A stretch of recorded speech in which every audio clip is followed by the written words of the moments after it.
Good morning, students. Today we are going to study about the hypersensitivity. And in the topic of hypersensitivity, today we are going to study about the type 1 hypersensitivity. So, what is type 1 hypersensitivity? Before studying that, we should clear our concept about the hypersensitivity. और hypersensitivity क्या है? Hypersensitivity, it is an immune response against an antigen or and self cell is called as the hypersensitivity.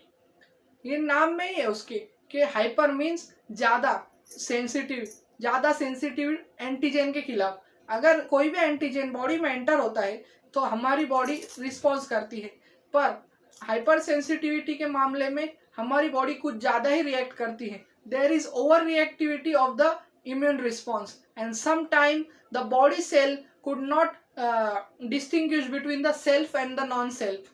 It is called as the hypersensitivity. So today we are going to study about the type 1 hypersensitivity. और type 1 hypersensitivity IgE mediated होती है। IgE means immunoglobulin E, और हम सब जानते हैं कि immunoglobulin E hyper sensitivity में और एलर्जिक रिएक्शन में एक इम्पॉर्टेंट रोल प्ले करता है। And IgE mainly react with the secretion of the histamine which is an allergic enzyme mainly made up of the various amino acids. So this histamine is mainly responsible for creating an allergic response. Let's see the IgE mediated hypersensitivity. जो IgE mediated hypersensitivity है वो एक immediate hypersensitivity है. Hypersensitivity दो type की होती है, एक immediate और एक delayed. इमीडिएट हाइपरसेंसिटिविटी में जैसे ही एंटीजन बॉडी में एंटर होता है, बॉडी का इम्यून रिस्पॉन्स कुछ मिनटों में रिस्पॉन्स देता है और उसके खिलाफ सिक्रीशन होता है, like vasodilation is there, inflammation is there and other activities have been there. And delayed immune response में हमारी बॉडी उस एंटीजन को प्रेजेंट करती है, उसका immune response very very slow होता है, जैसे कि आर्थराइटिस में वो एक डिलेड हाइपर सेंसिटिविटी है.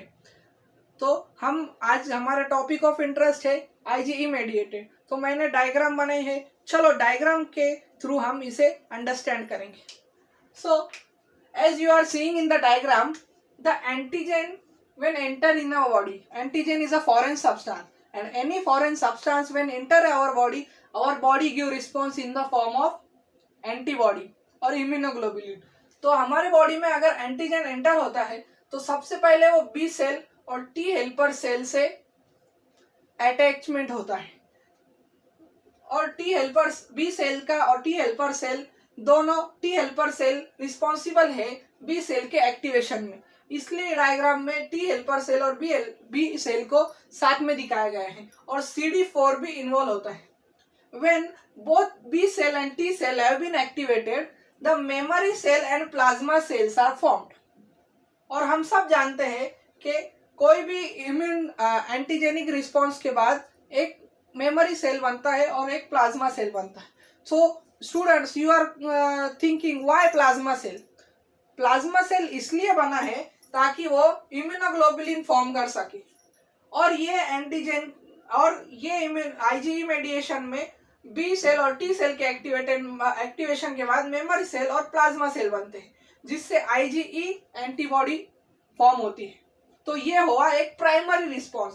Primary response means when antigen comes first time in our body, हमारा वो एंटीजन के खिलाफ फर्स्ट एक रिस्पॉन्स होता है. फर्स्ट रिस्पॉन्स मीन्स हम उसे, हमारी बॉडी में वो कभी आया नहीं है पर हमारा और उसका पहली बार सामना हुआ है, तो उसे कहते हैं primary response.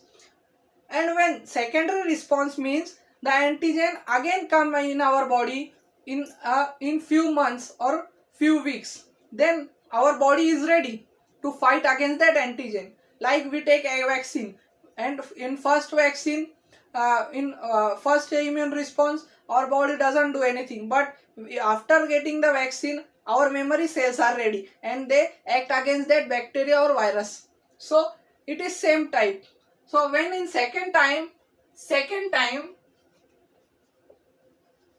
the antigen comes in our body, So our body is ready with memory cell and sensitize antigens, allergen specific IgE. Then IgE goes and bind to the mast cell, and sensitization of mast cell with the antigen and this IgE antibody is there. And when the mast cell is sensitized, we all know mast cell is a granulated. mast cell के अंदर पूरे cell granule से भरा होता है, और जब भी मास्ट सेल का सेंसिटाइजेशन होता है और क्रॉस लिंकिंग ऑफ एंटीजन के वजह से, तो मास्ट सेल का डीग्रैनुलेशन होता है. What is डीग्रैनुलेशन? डीग्रैनुलेशन मतलब मास्ट सेल के अंदर जितने भी ग्रैनुल्स है वो सेल के थ्रू एक बाहर निकलते हैं, सेल के थ्रू बाहर निकलते हैं. और ये सब ग्रैनुल्स क्या रोल प्ले करते हैं? These all granules are the vasoactive amines. So students, what are vasoactive amines? Vasoactive amines are those particles or those amines which can trigger the vasodilation. So which part of our body get vasodilated? हमारी body के ऐसे part जो वैसोडाइलेट होते हैं वो है सबसे पहले तो smooth muscle, small blood vessel, platelet, eosinophil. So in whole process of IgE mediated type 1 hypersensitivity, antigen enter, B cell activated with the help of T helper cell, memory cells are formed, plasma cell secrete the IgE, antigen specific IgE. Remember student, antigen specific IgE. Then in secondary immune response, or when the allergen comes second time, in first time there is no hypersensitivity. In second time, when second time antigen come, the antigen bind to the mast cell. antigen mast cell को bind होता है, उससे डीग्रेनुलेशन करता है क्योंकि वो sensitize हो जाता है. डीग्रेनुलेशन की वजह से वैसोएक्टिव अमाइन बनते हैं. वैसोएक्टिव amine smooth muscle, small blood vessel, platelet, eosinophil और कई बॉडी पार्ट्स, बॉडी ऑर्गन्स पे और वैसोडाइलेशन ऑर्गन्स पे एक्ट करते हैं. तो क्या होता है, जब हमारे बॉडी में ऐसा कोई एलर्जन एंटर होता है तो हमें स्नीजिंग होती है, हमें इन्फ्लामेशन होता है, हमें फीवर आता है, हमारी बॉडी उसके खिलाफ अलग अलग केमिकल रिएक्ट करती है. तो जैसे कि कफिंग होती है, स्नीजिंग होती है, टीयर्स आते हैं हमारे आंख से.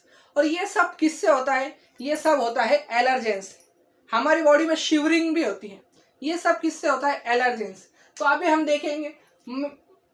सो स्टूडेंट्स, हम सब ने अभी ये देखा कि कैसे IgE का मेडिएशन होता है टाइप 1 हाइपर सेंसिटिविटी, और ये पूरा डायग्राम टाइप 1 हाइपर 1 सेंसिटिविटी का है. और अगर आपने ये डायग्राम अंडरस्टैंड कर लिया तो आप इसको अपने सेंटेंस बनाकर इसके ऊपर पैराग्राफ भी लिख सकते हैं. और एग्जाम में इतना डायग्राम सफिशिएंट है आपको, और अंडरस्टैंडिंग के लिए ये बेस्ट डायग्राम है.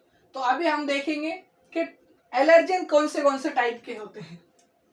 तो एलर्जेन जो है,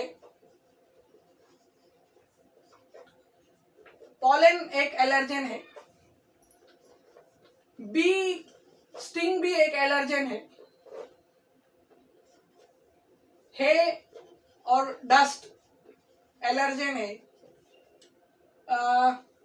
एंटीबायोटिक्स भी एलर्जेन की तरह एक्ट करते हैं, लाइक पेनिसिलिन.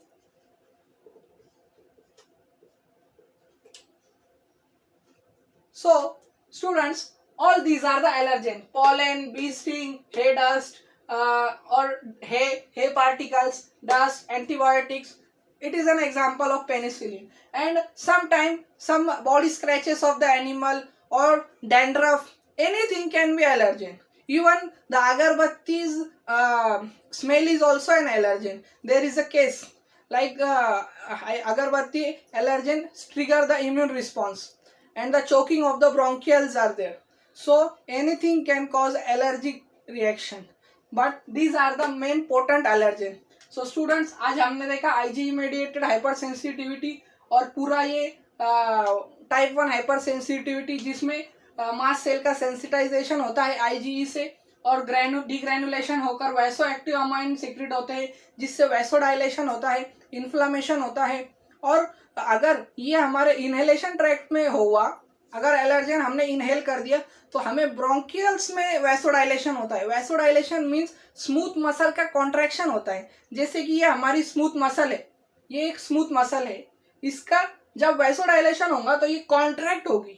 तो इमेजिन करो स्टूडेंट, अगर हमारे लंग्स में कोई एलर्जेन चला गया और किसी को एलर्जी है तो उसके ब्रोंकियल्स पूरे वैसोडाइलेट होते हैं और इस वैसोडाइलेशन की वजह से वो चोक होता है, there is no supply of oxygen और उसके लंग्स ऑक्सीजन लेवल कम हो जाता है और एल्यूविलाई में भी ऑक्सीजन नहीं होता और ये चोकिंग अगर जल्दी से जल्दी उसे एंटी हिस्टामाइन नहीं दिया गया तो वो मर भी सकता है।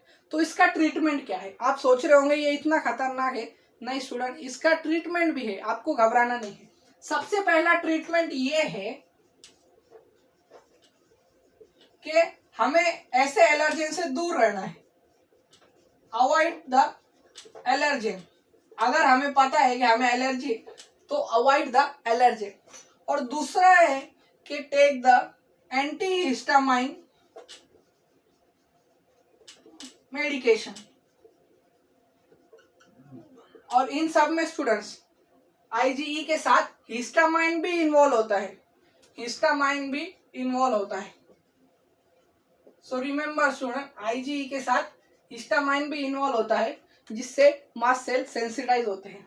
तो हमने आज क्या क्या देखा स्टूडेंट्स? हमने देखा कि प्राइमरी रिस्पांस में कैसे एंटीजन के एंट्री से बी सेल एक्टिवेट होकर आईजीई फॉर्म होता है। आईजीई सेकेंडरी इम्यून रिस्पांस में या सेकेंड रिस्पांस में सेकेंड टाइम में सेंसिटाइज मास्ट सेल से डीग्रैनुलेशन करता है। वैसो एक्टिव अमाइन अलग अलग smooth muscle small blood vessel को एक्टिवेट करते हैं जिससे वैसोडाइलेट करते हैं। हमने देखा एलर्जेन कौन से टाइप के हैं, pollen, bee sting, hair, dust fever और एंटीबायोटिक।